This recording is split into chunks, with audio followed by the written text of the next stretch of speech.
this connector is really simple, but it has a lot of possibilities, some that you may not have considered before, and that's what I want to highlight in today's video. So if you don't know, this is the MakerPipe T-connector, and we manufacture these in upstate South Carolina. They're made of steel, and they're designed so you can use them with different sizes of EMT conduit or top rail. And I've got 3/4 inch EMT here, but essentially it's just a clamp-based connector that you can assemble really easily without using power tools or welding, and then you use the nut and bolt that's included to clamp everything together. And this one specifically, we have a lot of different connectors, but this one is made to join two pieces of conduit together. And this is this pretty common use case that we see where it's kind of attached to a piece of conduit and then sends a cross brace in a project, or you've got trellis netting hanging off of this. It's used for all different things in builds. But it also has some other unique capabilities, as I was talking about, one of which we talked about recently, but I'll highlight it again real quick here, which is using it as a 90-degree elbow in projects that might need a two-dimensional rectangle or square. And all you do is just connect it or put it together and have it sit flush with the piece of conduit in the top half of the connector, as it is here. But something else that we don't really see too often, but I think it's a really great use of the T-connector, is combining several of them together to make different and unique connections. And some you could recreate connectors that exist, like the 90-degree, for example, where you have the connector and you have two of them stacked on top of one another to create the unique angle. And you don't even have to make, let's say, a 90-degree corner connection like the 90-degree connector. You could have this slightly moved so you have a unique angle between these two pieces of conduit. We've seen that. There's a build that's really creative where it was a trellis that matched the curve of the sidewalk, and she actually just had this attached and then just basically matched the curve by slightly adjusting the T-connector to match the curve of the sidewalk, which is really cool.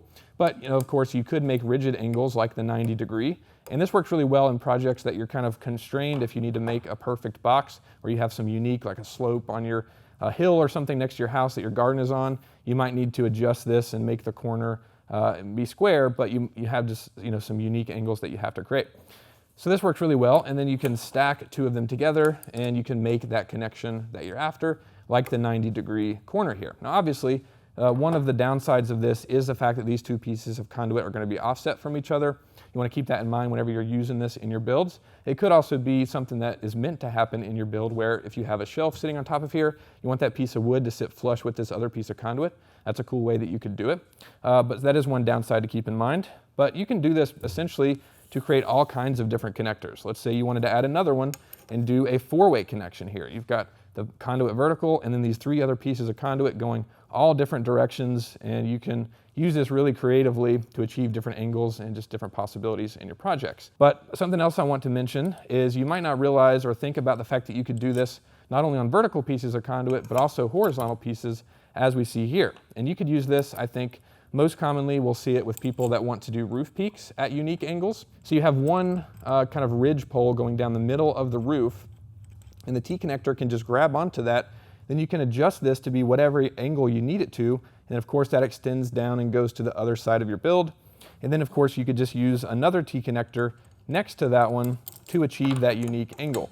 And of course we have connectors like the 135 or the 90 that you can use for this. But like I said, if you're making angles that we don't have a connector for, that are just really unique, you can use the T-connector side by side in this way to achieve that roof angle that you're after, and you don't have to worry about the constraints of the rigid angles that are in place.